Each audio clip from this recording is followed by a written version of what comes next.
ساری دنیا ساتھ چھوڑ دے گی مگر اللہ کبھی نہیں ساتھ چھوڑتا۔ جس نے نماز قائم کی اس نے کامیابی حاصل کی۔ خدا کی ذات پہ ہم کو یقین ہے، ورنہ دیے جلا کے ہواؤں میں کون رکھتا ہے۔ صدقہ دینے کے لیے کسی مصیبت کا انتظار مت کرو، تکلیف میں صبر سے کام لو، کیونکہ سونے کو آگ سے آزمایا جاتا ہے اور مومن کو تکلیف سے۔ نیکیوں پر غور و فکر نیکیوں کی ترکیب دیتا ہے اور گناہوں کو پیشمانی گناہ چھوڑنے پر آمادہ کرتی ہے۔ آج کل کے انسان گناہ کرنے سے نہیں بلکہ مرنے سے ڈرتے ہیں۔ اپنے رب سے مانگو، کیونکہ نہ وہ اوقات دیکھتا ہے نہ ذات۔ مجھے قدرت کے ایک عمل سے بہت پیار ہے، سکون سا آ جاتا ہے یہ لفظ سن کر کہ جو جیسا کرے گا ویسا پائے گا۔ نیند کو عبادت بنانے کا آسان طریقہ یہ ہے کہ آپ باوضو ہو کر سو جایا کرے۔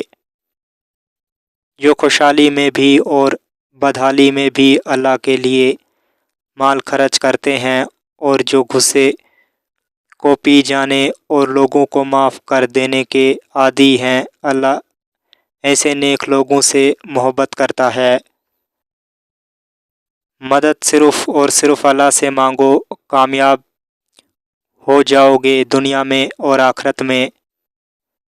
مدد صرف اللہ سے مانگو، کامیاب ہو جاؤ گے دنیا میں اور آخرت میں۔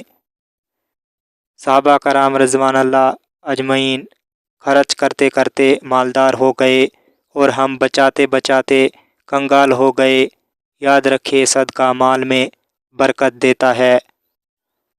جب حالات آپ کے بس میں نہ رہے تو انہیں اللہ کے سپرد کر دیں، یہ سوچ کر وہ جو کرے گا بہتر ہے اور جو کرے گا بہترین ہوگا۔ اپنے جسم کو ضرورت سے زیادہ مت سنوارو، اسے مٹی میں مل جانا ہے۔ سنوارنا ہے تو اپنے روح کو سنوارو، کیونکہ اسے اپنے رب کے پاس جانا ہے۔ جب آپ کا دل بغیر کسی وجہ کے اداس رہنے لگے تو سمجھ لے آپ کی روح اللہ کا ذکر مانگ رہی ہے۔ نماز عبادتوں میں سب سے اہم عبادت ہے، اس سے دوری اختیار کرنا رب سے بغاوت ہے۔ میں رب کی ناراضگی سے بہت ڈرتی ہوں اور رب کی ناراضگی کے بعد اس انسان سے ڈرتی ہوں جو رب کی ناراضگی سے نہیں ڈرتا۔ اللہ کے آگے جھک جاؤ، اللہ تمہیں اور کسی کے آگے جھکنے نہیں دے گا۔ نماز اگر عادت بن جائے تو کامیابی مقدر بن جاتی ہے۔